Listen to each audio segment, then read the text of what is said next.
Join us in welcoming the world's greatest DJ. His name is Till Mix. Ooh yeah, we partying with ghosts, ghosts, ghosts, ghosts. They're the sexiest. Ooh yeah, partying with ghosts, ghosts, ghosts, ghosts. Till Mix. Ooh yeah, we partying with ghosts, ghosts, ghosts, ghosts. They're the sexiest. Ooh yeah, we partying with ghosts, ghosts, ghosts, ghosts. Till Mix.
All right, people, here we go. We got my boy Neil Whitehead, author of. Well, first of all, welcome everybody. I was talking with Neil backstage a little bit, and I was just getting so excited about everything that he was saying that I wanted to jump right into it. And welcome everybody. I hope you're having a good Friday. It's raining out here where I am for the first time in the whole year at the desert, and so I'm excited about that. I stayed inside. I did a little painting this morning, and I was trying to get prepared. I was looking through Line and Wash by our author Neil Whitehead. We got him here today, all the way from England, all the way from the UK. And Neil, welcome. We're so ecstatic to have you here, buddy. Hey Ray, well, it's a delight to be here. Thanks so much. Looking Yeah, forward to chatting with you. yeah, I am so stoked. I was telling Neil a little bit backstage that when I'm trying to remember how exactly I came across his book Line and Wash, because I've never quite seen anybody put together the architectural drawing and the watercolor in quite the way that he does, and how it just jumps off the page and really got me excited. And I think I saw it on social media, and I think somebody dropped the link, and I immediately went out and bought it. If you feel that way too, the link for Neil's book is down in the description, as well as the link for his YouTube. Go give him a follow. He's a fantastic artist. All over, he's traveled all over the world. He was just chatting me up about Budapest, how he was in Budapest and observing the beautiful architecture. So, Neil, I wanted to ask you straight away, how did you find out that you were a creative kind of person? What happened? Well, it wasn't a lightning bolt moment really. So I grew up loving art at school, and I was pretty average at everything else, but I loved drawing essentially. So for me, drawing is at the heart of it. I love sketching. So throughout my teenage years, I would just sketch the dog, sketch my parents, my sister. I'd go out into the the woods, sketch the trees. I used to love drawing trees, just getting that form and I sketched a bit like sketching buildings. Trees don't tend to move, so I kind of evolved into drawing the city I lived in. So I grew up in Southwest London, so I was kind of spoilt for choice for lots of good architecture. But yeah, there wasn't one moment. For me, drawing was a really good escape.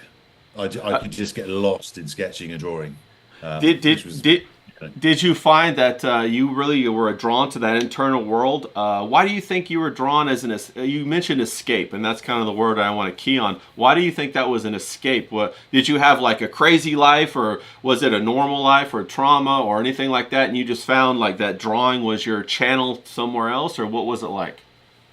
it's yeah, no, I did amazing upbringing, brilliant family life. When I was very young, when I was going through school, like maybe 7 or 8 years old, I struggled at school, and one of the ways that the teachers at the time used to get me to express myself, because small children bottle everything up, was to draw. So I would sit and outside the lesson, and I would just draw to my heart's content, and then I guess it was a channel for what was going on in my head. I mean, it's nothing super dramatic, but I think for me, it just worked as a way of channeling, but completely unconsciously. I wasn't kind of a tormented kid trying to lay down plan in my head. Yeah, I would just nothing. draw kind of nice sunny landscapes and splash paint around. Yeah, all the happy stuff, huh? That's good to hear. I was quite a lot like that too, and I think especially for boys, we have so much energy when we're younger, and we want to bounce around. And I drew all over everything. And at what point did you realize, hey, I kind of want to do this? Was it in your teenage years? Were you in your 20s? Did you have like something happen to you, or were you just like got an opportunity? Well, so yeah, it's the twisted life of artists, really. Every artist I know now has battled trying to do art, and none of us really do it full time. So for me, it's a very time intensive hobby, but obviously I've got to supplement my income at the same time. But for me, the journey was going through school. It was a subject I got the best grades in. So as I progressed through qualifications over in the UK, so you do GCSEs when you're about 16, and I did well, and then you advance up to the next level. and then the other subjects kind of started to fall away. But I kind of just resonated with that creative world. So I moved into graphic design. That was my first kind of commercial angle of how do I take what I've got, but try and live on it, which is always the challenge. So I went through art college. I did illustration at art college.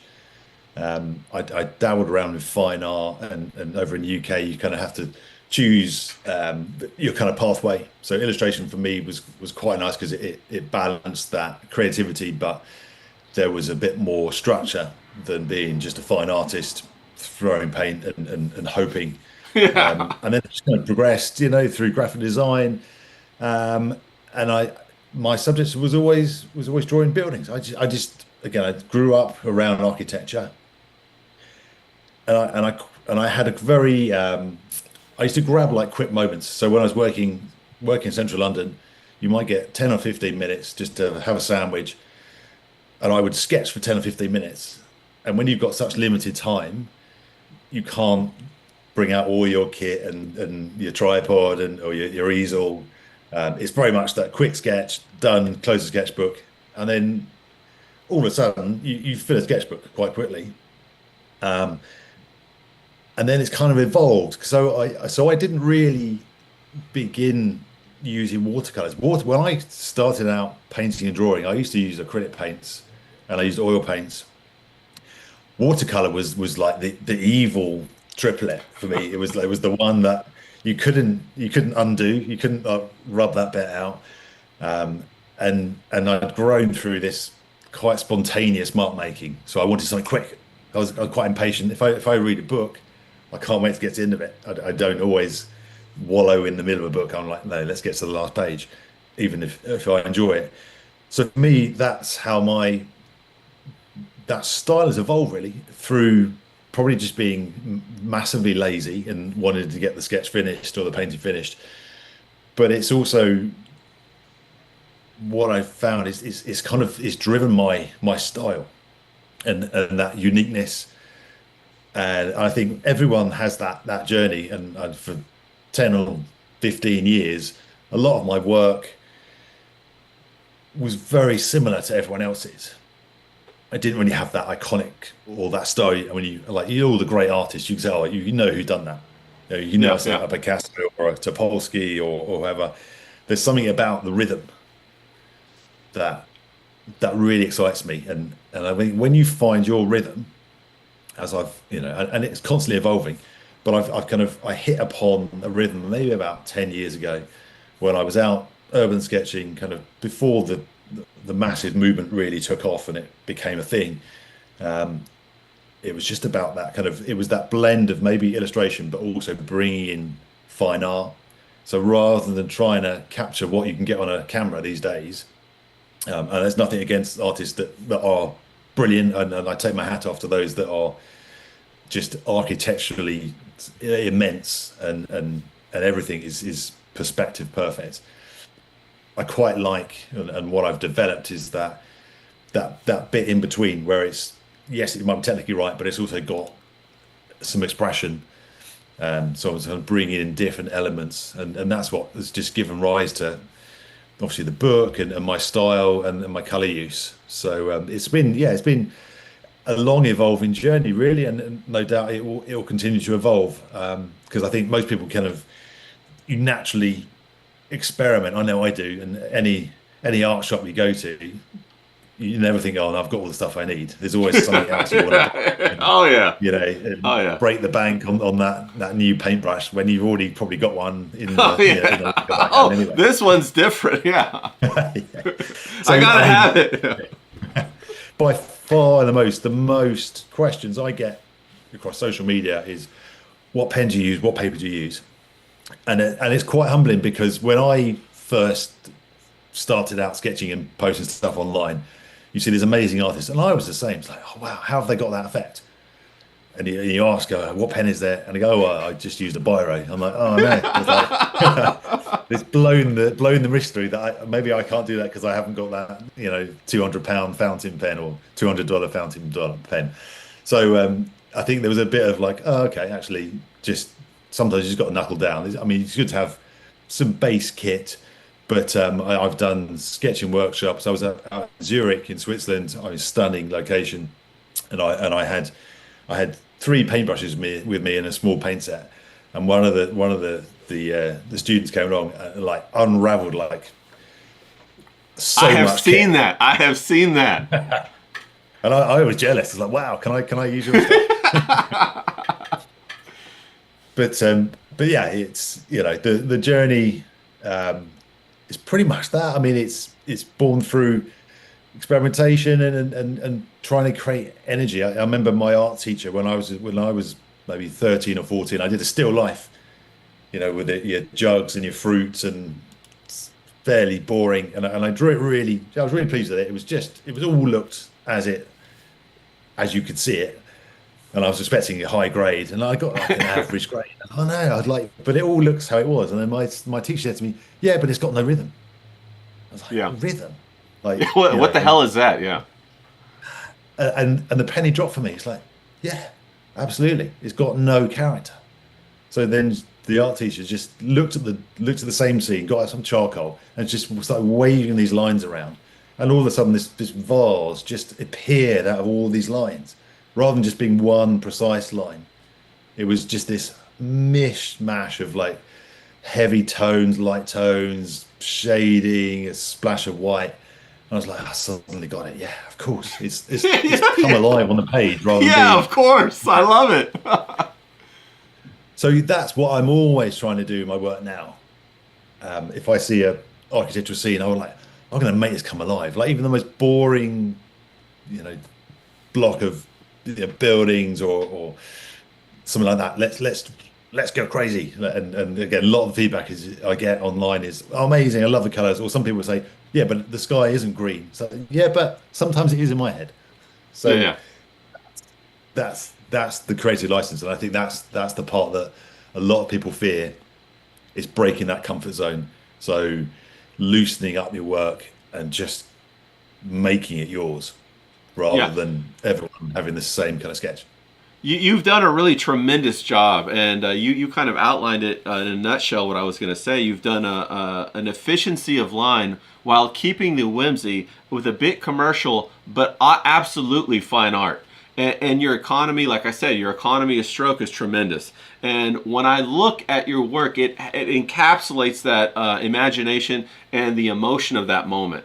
And to me, it's like I can hear it singing on the page. And you say like, oh yeah, well, the sky might be green in my mind. It might be, whatever. And I think this is what people, especially as they're starting out, really don't understand. We're trying to make an image, a piece of artwork that connects to the emotional component and stands outside of what we see physically. How do you feel about that? Oh yeah, I mean, absolutely nailed it. That's exactly. I'm just trying to create something that's got a bit of us in it, rather than there's the scene. There's pieces in my book. Sometimes if you're having a bad day, or if I'm having a bit of a rough day and I get the paints out, yeah, some of the colors might be a little bit reflective of my mood. But I'm generally fairly easygoing. Most of my skies are nice and bold and blue, and there's a bit of sun breaking through. Sometimes I'll get the darks out and the purples and get some grays, so you get some nice kind of rich blacks. But yeah, it's for me that's how viewers can read into how the artist is feeling, and that for me is like you see some of the big classic works, you can tell, wow, what kind of mood that painter was in at the time, rather than it being always the same kind of thing. Now, do you find that when you travel, it kind of supercharges you or gets you more excited to paint? And where are some of your most favorite places that you've gone and you've painted? Well, yeah. So before the book, and obviously I used to love sketching all the time. So I've sketched New York a couple of times. I've been out to LA. Again, I traveled the world many years ago. So I was in Tokyo. I sketched in Tokyo. For me, it's just that I love the buzz of the big cities. So I've sketched in Sydney, Tokyo, LA, New York, London, Scotland. I go to Edinburgh. And I love that energy. So I'm kind of born through the energy, the undercurrents of the cities and the people, and and I studied at university over here, and my study was all about subcultural dress codes and the music scene and how the punk scene was really big in the UK, late 60s, early 70s, and how that defined fashions and style. So it's always been centered around that urban undercurrent. You can really feel the energy in your lines, and I absolutely I love the colors, and I love them so much that I was like, hey, I got to get this guy on. I got to talk to him a little bit. You have such a vibrancy, and for people who haven't seen, I've been flashing your book all week talking about it, and really excited to have you on. Is there a particular place that's your favorite that if you had a choice to go to that you'd want to go to or revisit perhaps? Gosh. Or do you like it continually, the variance of how it changes all the time? Like how, Yeah, I mean, for me, I guess my kind of sketching home is London. So because I know I can walk all around it, so I wouldn't have to get the tube because I know that it's fairly compact, really, when you get to know it. So I know where the good landmarks are. But I guess for me, I mean, doing the piece in Zurich a couple of years ago was amazing. I wish I spent more time there. I've got something lined up next year, hopefully in Copenhagen. So I'm excited to try new cities, really. So I'm very open, really. There's no one place that is my kind of utmost favorite. I'm always looking for something different because it helps broaden the portfolio. So I've got a couple of collectors that like my work, and obviously they want to try new stuff, new locations. So no super favorites. It's always keen to explore. Yeah. It keeps the energy fresh, doesn't it? It keeps the vibrancy flowing Yeah, through your work. Yeah. I yeah, can yeah. I totally mean, see that. yeah. So I live in the southwest now. So moved out of London a few years ago. So it's a bit more rural. So there isn't so much grand architecture, but you can still find when you just line up the perspective and the buildings, you can still find that I still get those moments. I even get now if I drive the car and I suddenly see just the street converging. I'm like, oh wow, that I'll come back to this spot and sketch it. There's Yeah. a little moment. I love the complex. Yeah. I love it when it's so complex that you wouldn't want to draw it. Yeah. Yeah. Because my Yeah. work is all about just make it simple. Yeah. Bro, Let's you're draw it. getting me excited right now talking about that. Do you take pictures, or do you like jot notes to remember, or like I mean, you probably are like, for me that happens too. I'll be driving, I'll see landscape, I'll be like, oh, I gotta paint that or whatever. How do Yeah. you remember? Like, I'm sure you see a ton of little vignettes all throughout your week or whatever. Yeah, well, it's quite a mixture for me. So I'm at my heart, I'm an urban sketcher. So I love just camping up and drawing. I mean, when I did the book, that was amazing. So I was around a couple of cities in the UK, and it's great. As soon as you get the easel out, there's a crowd of people around taking pictures. I love that buzz. Well, it's a Yeah, little yeah. bit scary I when you was going first to start ask you out. about that. How about, because I'm sure people gather around. I mean, like, how could they not? And then they get this like big circle. Like, how does that feel? When you're going through all that, do you have earphones in, or are you doing it raw dog, or what? No, I wouldn't feel comfortable not being that social because it's a really odd feeling, and it's almost like it's on the cusp of I hate this, but I love it. Yeah. Okay. So it's like and I love it even more if I know the sketch is going well. It's like I can relax a bit. And there's been times when it's gone wrong, but no one's ever gonna say, "Oh, that's rubbish," and then walk off. Everyone's like, "Oh wow, look, someone's standing up and sketching. That takes some guts." Yeah. It's like you said earlier. Oh, the sky's not green. What are you doing? And did they ever say that to you when you're live? No, not really. I think you have to battle the inner demon sometimes, Oh yeah. especially when you're with people. And certainly when I've done workshops, I catch myself thinking, "Oh, maybe I'll just tone this down a bit. I won't go a bit crazy." I think, no.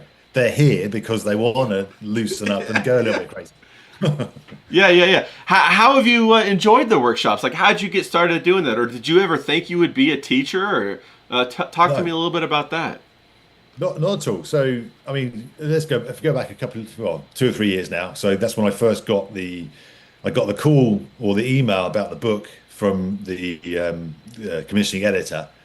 And Yeah, I was what like, happened there? oh, Did they see you out there? Did you propose the book? Or they like, Neil, we got to make a book, bro? well, tell you what, I got the email from this chap called Ed, who said he was an editor of a global publisher, and I thought, oh, this could be a bit of spam email. Yeah, right? Yeah. Yeah. Wait, that's what immediately what I think. Yeah. And sadly, anyone who puts himself out, certainly through Instagram, is opening himself up to a lot of scammers. There's a lot of dodgy people who trying to say, "Oh, come to this art retreat. It's only so much to get here," and there's a lot of nonsense because people are playing on your heartstrings. Like this is what you love to do, and if someone Yeah. says, "Oh, wow, we'll pay to do it," you're like, "Oh, amazing! I've cracked it." Yeah. That Nigerian prince, he's always trying to get me to do workshops. It's like every silver lining has a cloud, or one of those expressions. Yeah.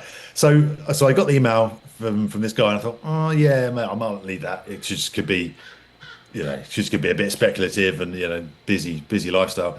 Came back, said, look, like to chat. I was like, okay, maybe this is real. I haven't written a book. I can barely write at school, Yeah. Yeah. Yeah. Yeah. Writing books is for talented people who are authors. But they went through, so look, we want you to write a book. And we went through the content. So I was like, okay, well, yeah, in principle. But my first thought was, well, how do I translate what goes onto there into some sort of logical form? Because it's pretty messed up in there. It's because there's a lot of things going on. I don't approach every sketch in such a linear fashion that I do this, then this. But when I started to break it down, I kind of realized that maybe I did a little bit, but it just happened so quickly. It's a bit like like athletes or stuntmen when they're right in the mix, time slows down a little bit. Yeah. And Yeah. they In and the they zone. just Yeah. they've In the got- zone. yeah, in the zone. So for me, when I'm doing a sketch, I don't realize, when I did the book, I didn't quite realize the amount of thought process I was going through that might just happen instantaneously. So it was quite therapeutic just to go through it and actually break it down. And then it was based on a lot of the feedback. So the people I met and who encouraged me, other artists, tended to have the same question or the same complaint that all their sketches were really tight. And they said, well, how can you draw so loose and yet it still looks like it's not a really, horrible mess. Yeah. Like piece of shit on the page. Yeah. Yeah, that's what I meant to say. And I thought, I don't really know, because Yeah. Yeah. at the time I do think it looks like a piece of shit. Yeah. Like, oh, damn it. What the hell? But it was about breaking it down. So it formed back, and there's a bit in my book about sketching fast. So how do you get someone to stop trying to be perfect and draw every pane of glass on every cityscape they ever do, because they'll be there for 2.5 weeks, and you're opening yourself up to so many chances of error. If you're trying to get perfection and you get it 98%, you haven't. So I'm never trying to get 100%. For me, it's just trying to get the essence of the feel, and that's why you see a ton of lines. And basically, I cheat. I just put as many lines in the sketch and let your head find the right one. Yeah. Yeah. Then Yeah. I've cracked it. If you just Yeah. got one line, that's all the viewers going to look at. That's a beautiful philosophy. It allows the viewer to participate with their imagination in the artwork. It makes it interactive, bro. Genius. You're not lazy, you're genius.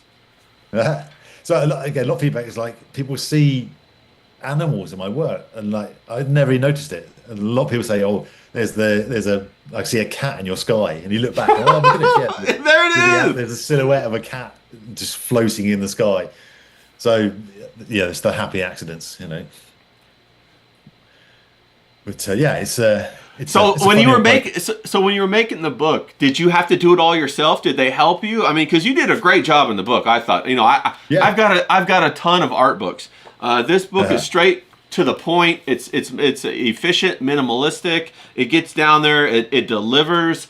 not a whole bunch of foo-foo on top. And that's why I was like, yeah, well, I got to talk to this guy about his process. I got to talk to him about his art. All good stuff, Yeah. all good things that people need to know. So did they help you, or did you, like, what happened there? Or did you just do it yourself? No, Because it you, was- you did a great job. Well, I anticipated that they would set out the structure at the start, say, right, do this, do that. And it was very much, right, here you go, there's the deadline. I was like, oh, okay. Not quite how I imagined it. But you're right to draw on that thought about books. Because I went to art school, I did a degree in illustration, but I've only ever bought one book on drawing, and it was called How to Draw. And I was about 12 years old. And I learned when you start putting shadows on pictures, they start to come alive. They start to become 3D. But every other art book I've looked at, I just want to get to the pictures. I can't really, I haven't got the time to read, what for me was just a bit of waffle and nonsense. I just wanted, Right. for me, it's about being inspired. Yeah. So I was very keen that I get down some fundamentals, but I'm not going to teach you how to suck eggs and how to do everything, because that's not what I'm trying to do. I'm not saying, right, this is how you do it. This is how you paint watercolors, because my style is not a purist watercolor style by any means. So I wanted it to be quite machine gun, quick fire, something you could dip in and out of, say, oh, I'll try that, rather than it being really too structured.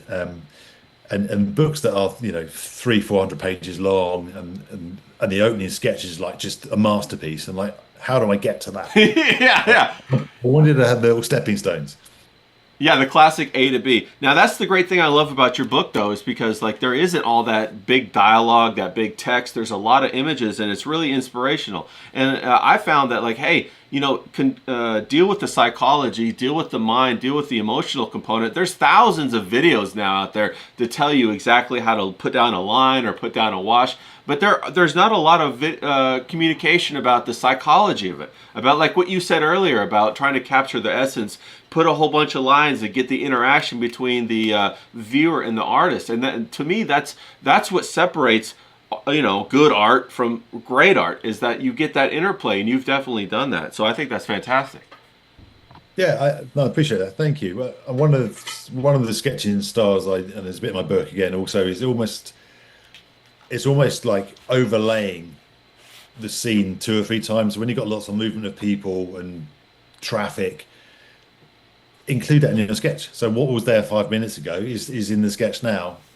And then part of me is like, well, what's going to be in the sketch in 10 minutes? I might make it up. So it's that blend of imagination, and you might have intersecting lines, and a lot of the pieces become quite abstract because I'm just giving the impression of what was there before. There might be a taxi or a bus coming past, and I've just left that line work in there.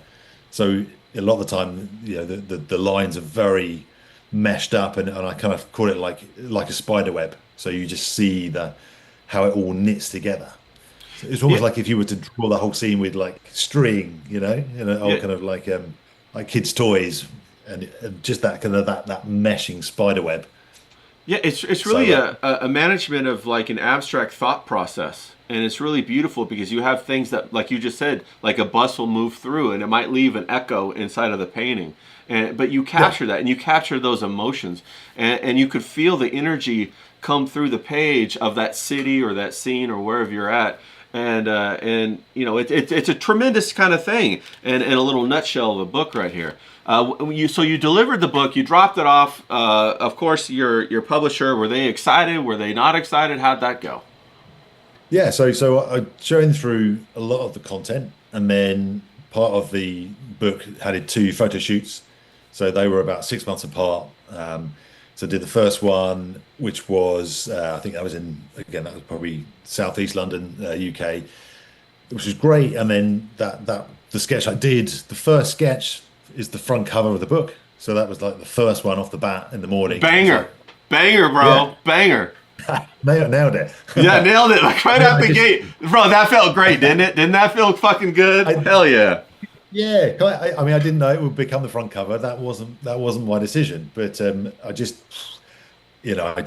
parked up. So I had an editor, an art director, and a photographer just following me around with the camera crew.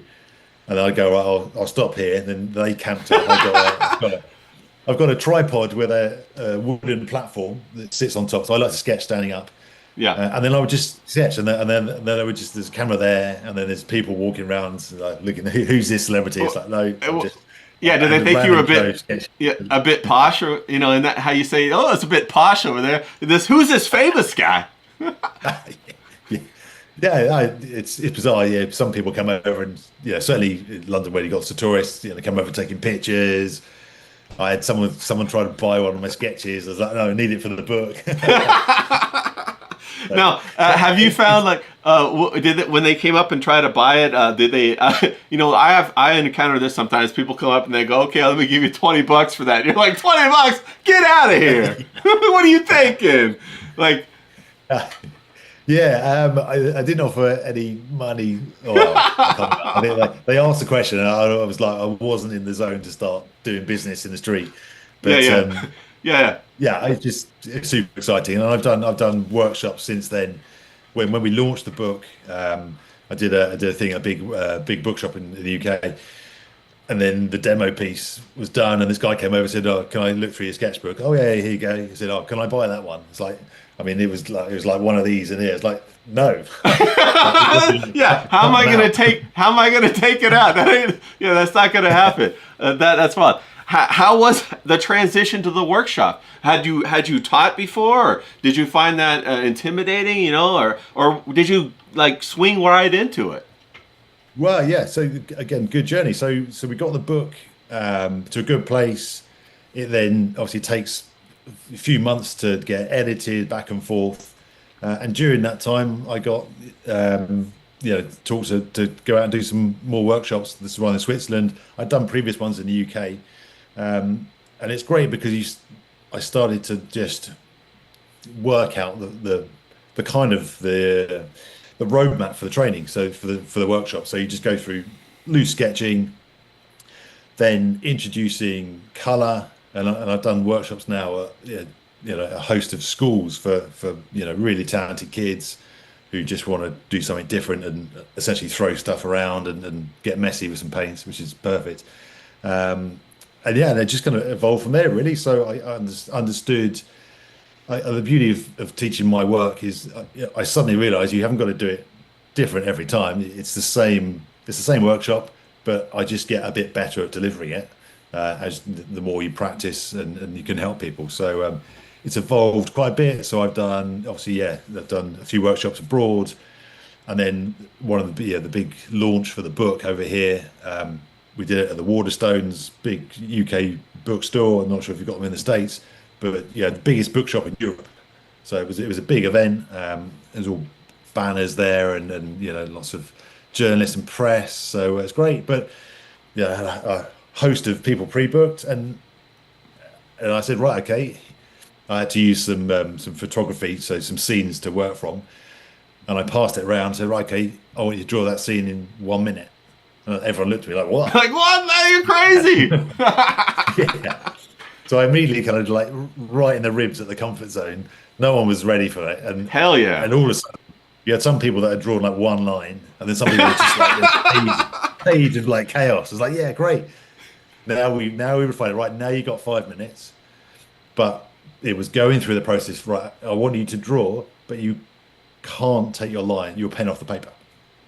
So again, that was another like. They're like, oh my god! Yeah. Yeah. So it was a double jab to the ribs, and then all of a sudden, these people were like, "Wow, I've never drawn that loose before," and it just gets you into that point where you just can't draw everything. So everyone's sketch started to become their own because they were focusing on one bit that maybe someone else wasn't, and that was a great moment because then you suddenly see, oh yeah, there's energy in the room and people are kind of getting it. Yeah, that's beautiful. So, yeah, and you see like the excitement in their eyes like light up, and you're like, holy shit, it's working. And then he was speaker, like, whoo, big relief. So I've done it a few times now. You get to that moment when some people are just like crying because like, you really breaking them because they're so used to like getting all the kids out and very slowly. And then some people were just like, yeah, this is why I was here. And Wow. eventually everyone gets around to it. And some people love doing it, some people don't, and that's great. You know, I'm not here to say this is the way to do it. This is just this is my journey, and this is how I've found that using watercolor, which is a traditionally really, I mean, immensely technical medium, because you've Very got to technical. think Yeah. about your lights right at the start, and it's all about laying your layers. I'm just intrinsically lazy. I'm like, I want to get it down and move on. Efficient, bro. You're efficient. I like that. Efficient. Yeah, Take that. Yeah. I'm intrinsically efficient, motherfucker. Yeah. That's what you gotta tell people. My new strapline. Yeah, there you go. That's a bam, stamp it on there. Well, I was gonna say, if I went to a workshop and you were talking to me and I heard that English accent, I'd be like, oh yeah, he knows what he's talking about. He's got an English accent. I would, straight away, I'd believe you. Now, I'm hoping that your book and your success, has that helped with your demand for your like originals and for gallery? I don't know how the gallery scene is over there, or if you participate in that, or how's that going? Yeah. Yeah. Well, like I said earlier, so my work starts out as over sketching, and then when there's days and you can't get out, and you still want to paint. What a lot of my bigger pieces, I will then take the urban sketch, and then I'll just recreate it. So you've got a little bit more studio time, a bit more studio conditions. I can take it a little bit longer. I can experiment. I can be a bit more detailed, and I can think about it, and then I can work much bigger. That's the beauty. So I mean, you'll see behind me. These are massively upscale pieces. They're acrylic pieces.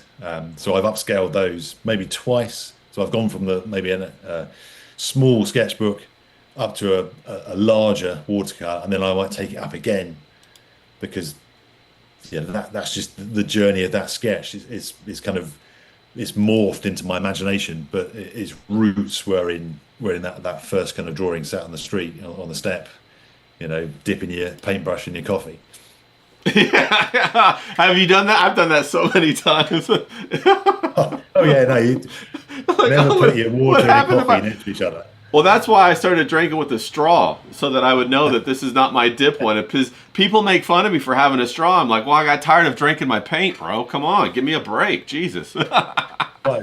So I'll tell you into the professional process. When I was doing the photo shoot for the book, I had all my kit. I turned up. I didn't bring my water bottle with me. Right. Ah, Fortunately, it had been raining. So one of the sketches in the book is purely done with rainwater, which that's I found. And awesome. I put it in an old coffee cup and scraped it out the gutter, and just That's awesome. Wow, so that's like yeah. bringing it to life right there. Um, do you sell your sketchbooks, or do you keep them for yourself, or because I imagine, like you said, you can't Yeah. you can't rip a page out. So do people buy your whole sketchbooks, or I No, imagine they do. uh, possibly. I haven't sold any sketchbooks. I mean, I got massive. I've got a few here, so I love it when they start to like warp and they get all Yeah, crusty and yeah. full of colour and kind of ruined, so they're properly lived in.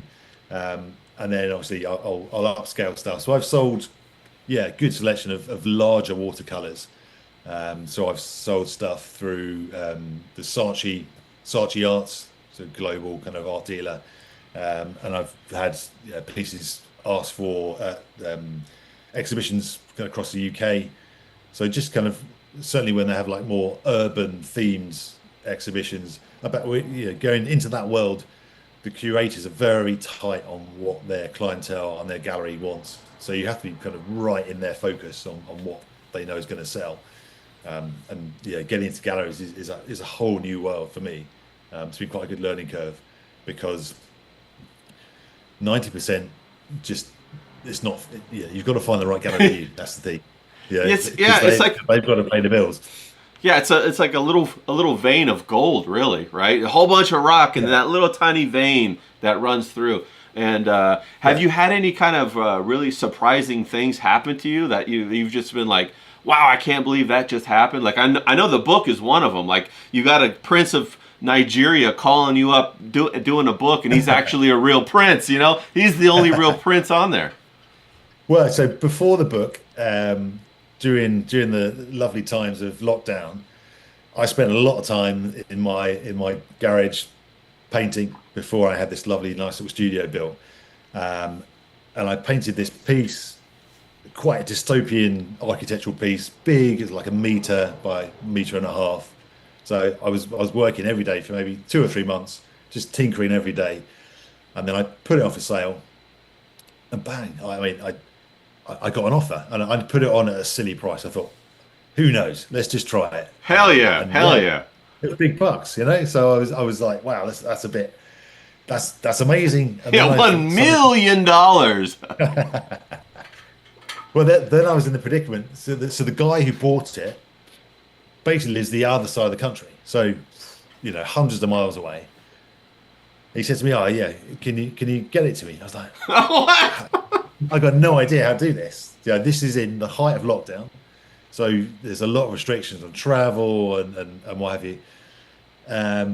So I spoke to the guy. I said, "Look, I'll just drive it to you. It's probably I don't want to put it in a post, Yeah, yeah, yeah. because it's worth a bit of money, and it's 3 years of my life going into Yeah, making it." yeah. So he said, "No, that's cool." But then he said to me, "No, actually, I'll come and pick it up." So Oh, okay. this guy, really lovely guy, came all across the UK, came to my house, um, obviously with masks on, did this kind of The bubble hug, random yeah, all art that good stuff. exchange, Yeah, yeah. yeah, exchanging art in the front of my house on the street. It looked very dubious. And it turns out that he owned a stately home in East Anglia, so on the east coast of England, and he took it back, and he was spending all the money he would have spent on dining out through COVID because he couldn't do that. He was just buying art instead. So he was Wow. stretching his budget. Like what a legend. So he took that piece with him, obviously paid me, and the last I heard of him that he'd moved that piece to his flat in Milan. So it's Wow. a bit of artwork that kind of grew in my garage is now sat in a wall in Italy, which is amazing. Wow, that bro, legend for sure. Proper legend. That's awesome. Wow. Yeah, so it's amazing when you meet people that just like that connects with you what you've kind of just done naturally, although maybe it's 20 or 30 years in the making. And that is the bit that really helps when you're moving into the art world of pricing your work, because it's a big one, because you're like, oh gosh, I don't want to oversell myself, Yeah. but you want to track back and think, well, hang on a minute, this is 30 years of getting it wrong to get to this Yeah. point. Yeah, That's what I paid for. I mentioned that quite a bit. I say, it might have taken me 3 hours to draw this, plus the 30 years of work to get here to be able to draw it, right? And, Yeah. that's a fantastic illustration of that connection with people through your work. And like I told everybody, hey, I don't know you. I just met you like literally 30 or 45 minutes ago. But I've been carrying your book around ever since it came out. I've been looking at it. I got it on my shelf. I pull it down frequently, and I was like, I'm vibing with this guy. Let me just go ahead and see if he'll chat with me. And so, have you, like, you just had that experience with a patron? How does that make you feel when you connect with somebody who really resonates with your work? Is that still a surprise to you, or how does it feel? Oh yeah, yeah. Daily occurrence. I had one today. Again, I get a lot of love through Instagram. I've got a few people that subscribe to my content, and people are showing me their journey of sketching, and it's changing. And they're like, I got a message this afternoon saying, I'm the man. Basically, I was like, this guy is suddenly through just probably just getting inspired, very much like my journey.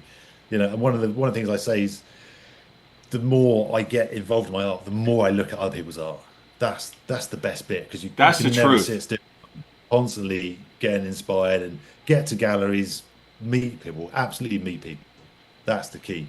I think there is a trap in social media that's where it lives. But if you can get to galleries, meet artists, and see when you see something being done, I've been to other demos. When you see someone paint, like, I want to buy it now because I've seen it being made.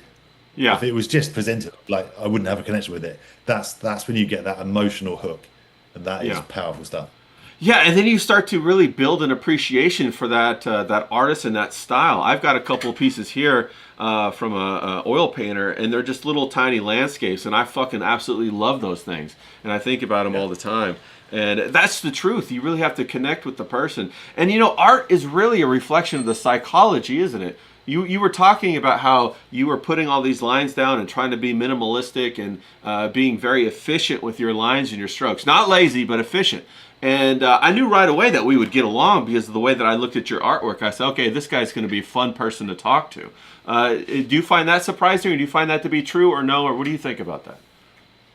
Yeah, no, that's great. That's great to hear. No, I think I'm very down to earth. So for me, art's about just enjoying yourself, really. I think rather than don't pressuring into doing something that sells. If you enjoy and love doing it, and my kids love painting and drawing. My daughter's great, and I love that pure. That it's just like, yeah, it feels good, and you can see improvements. One of the things it makes me cringe when I do workshops and people do a painting and they, oh no, screw it up, chuck it in the bin. It's Yeah. like, no, I Yeah, kind of yeah. get it, but at the same time, I keep all my sketchbooks because Yeah, no. we want a journey. No, I agree. I tell people you have to look back and look at those pieces of artwork and see yourself as you used to be. And like give yourself a hug. You know what I'm saying? I know it sounds a little bit woo-woo or whatever, but you have to embrace that part of yourself that you used to be, and you're on this journey trying to get somewhere. Now, I can't let you off the hook and get out of here without asking you, have you ever had any, like, been out there and your drawing or whatever gets caught by the wind, or your easel gets hit by a truck or some crazy bad thing, so, and you're like, oh, what the hell happened? Yeah, gosh, I've spilt the water all over the sketch. He's just fallen over. I've not no big crashes with any vehicles yet. No, Yeah, don't stay sketch away in from the those. yeah, don't sketch in the road. Like, the same as most, really. I'm just getting windswept, and I did a piece a while ago. You get all set up, and then the heavens open. Sometimes you've got to embrace it, really. I mean, it sounds a little bit cheesy, but I just, the rainwater just turned the sketch into this completely different kind of Yeah, beast, yeah, and it actually kind of worked. But yeah. I've done stuff live. I did a demo using a fountain pen, and obviously the ink isn't waterproof. So as soon as the water came on, this thing just exploded, and my whole sketchbook was ruined. Ah. And you got people watching you. It's like, oh yeah, okay, it's not quite worked out. I meant to do that. I meant to do that. So yeah, sometimes it just it crashes down, but that's 99% of the time. No, it's all gone to plan. Yeah, it's good to plan if you're going out. Take the kit, but don't take too much kit, and you know get yourself a drink and Yeah. be Yeah, comfortable. yeah, maybe not. Yeah, you say get a drink. I immediately thought of a beer or maybe a couple of shots of tequila. But don't do that when you're painting. Do that afterwards, okay, people. Now, I've done it before. Yeah, again, done again back in Switzerland. We did a day's really good workshops, demos, and then the evening session. And this is with the Urban Sketchers team. It's right. Okay, we're sketching at a bar. It's like great, yeah, brilliant. So everyone sat at this really nice bar with a huge big lager in this very expensive, beautiful city, and everyone's drawing everyone. And gradually the drawings got looser anyway. 'Cause it was that's just how- awesome, bro. What a fantastic moment, man. Wow, I gotta try Yeah. that. Try to get a little group together at a bar or something like that. That's And there's incredible. nothing better than sketching in a group because you Oh. have that group strength. That you can hug camaraderie. around. Because if you're not comfortable being on your own, I get it, and I was never that early days comfortable just pitching up on my own. But if you can get out with a group of people, you've got that. You've got that teamwork, and then if you do get people coming around you, they just scan around and look at everyone, and you get that social piece, which is really good heart of art, is just meeting people. Yeah, have you found that a lot of other artists that you interact with are supportive? are very supportive. Like you say, sketch in a group that you found they're all supportive. Oh yeah, Yeah. absolutely. No one's cracked it. Everyone's still working to do something a bit better. But yeah, you do get that. You get a bit of adrenaline buzz. Adrenaline Yeah. helps. Yeah, Yeah, that's you want to excitement. it's a wild thing trying to control that adrenaline, but saying like loose enough not so you don't like seize up or whatever and get those tight lines and stay loose. Um, do you have trouble with that, or is that no big deal for you? You're like I run on adrenaline, baby. Let's go. Yeah, I get like anyone. You have days when it's just not going. Um, Often I can force a sketch if I want to go sketching, but maybe the scene doesn't excite me, but I try and do it anyway. Um, and you get caught in trying to think of too many things, like anything in life, really. If you're not quite in the right mindset, you get a bit of a mishmash of thoughts and opinions, and it may not quite work. And I've done color schemes, I think, oh, it doesn't really work, but that's just part of the journey. It goes in the sketchbook, and then you look back 6 months' time and say, "Oh yeah, I remember doing that. Remember that what I was thinking." For me, yeah, it's like that. It's like that visual diary. I can remember a lot of the places I've been, but oh, I did that drawing there. Oh, So 100%. I agree. Have you ever looked back at your sketchbook and thought that you did something like it wasn't very good, but then like a month later you look at it and you're like, oh, actually, no, it's pretty good. And you were just like influenced by your mood or whatever that day? yeah, a lot of the time, and a lot of the time I'll do a piece. And I think, it's not, yeah, average, and then everyone else goes, "Oh, that's amazing." You're like, "Really?"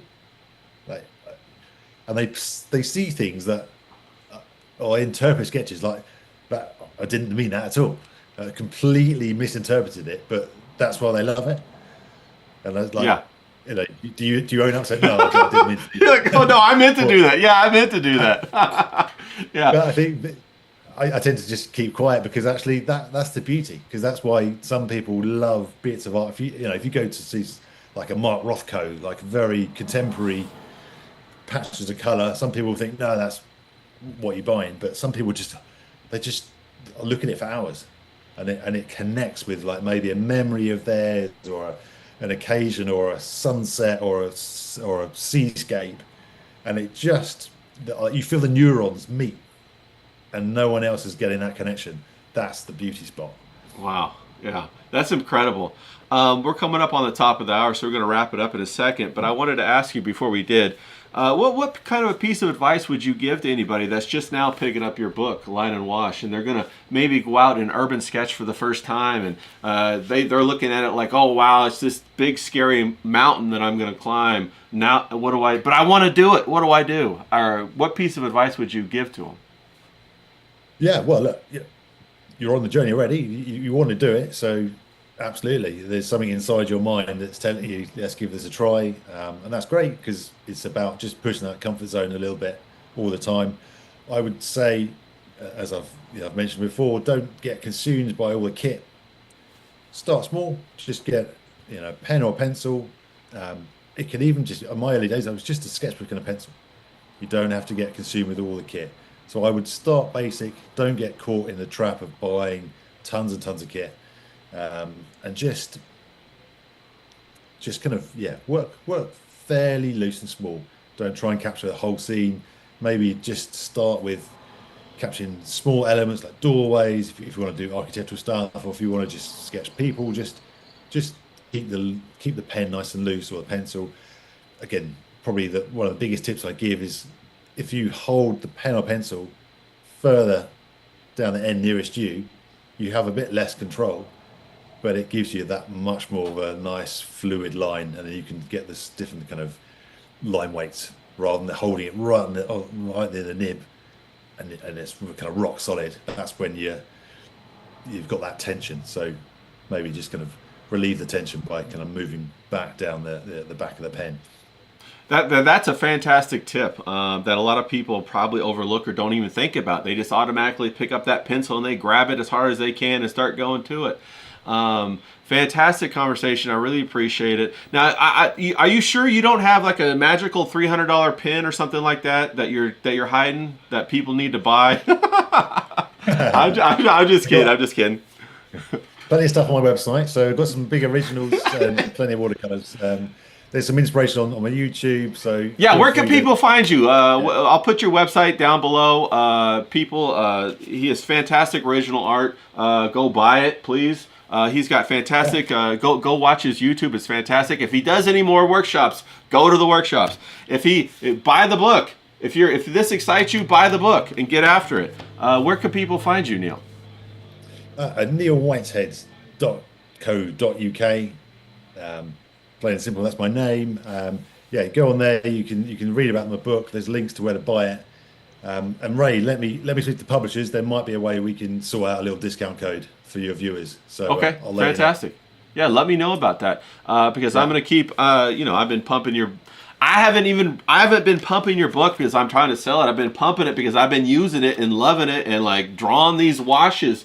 And I've even did one today when it's raining out, and I said I'm going to do a little Neil Whitehead kind of inspiration, and I'm going to try to paint just a little tiny Oh wow! Yeah, nice. ocean landscape, seascape kind of thing with a little bit of your influence in there. And so it's been a lot of fun, and I would encourage people to give Neil a follow. Go ahead and buy his book if you're thinking about it, and watch his YouTube. And Neil, it's been a fantastic conversation. Thanks so much for joining us. You're more than welcome back anytime you want, bro. I'll reach out to you. Is there anything else you want to say before we bounce out of here? No, look, happy sketching. What a delight. It's great to meet you, and yeah, hopefully there's a workshop in LA or your way sometime, and I'll we can do some US sketching. Yeah, that's right. Yeah, you got a bro in Southern California now. You come out this way, I'm buying you lunch and a couple of tequilas, bro. That's what we're going to do, okay? Fantastic. All right, everybody, we're out here. Thanks a lot, Neil.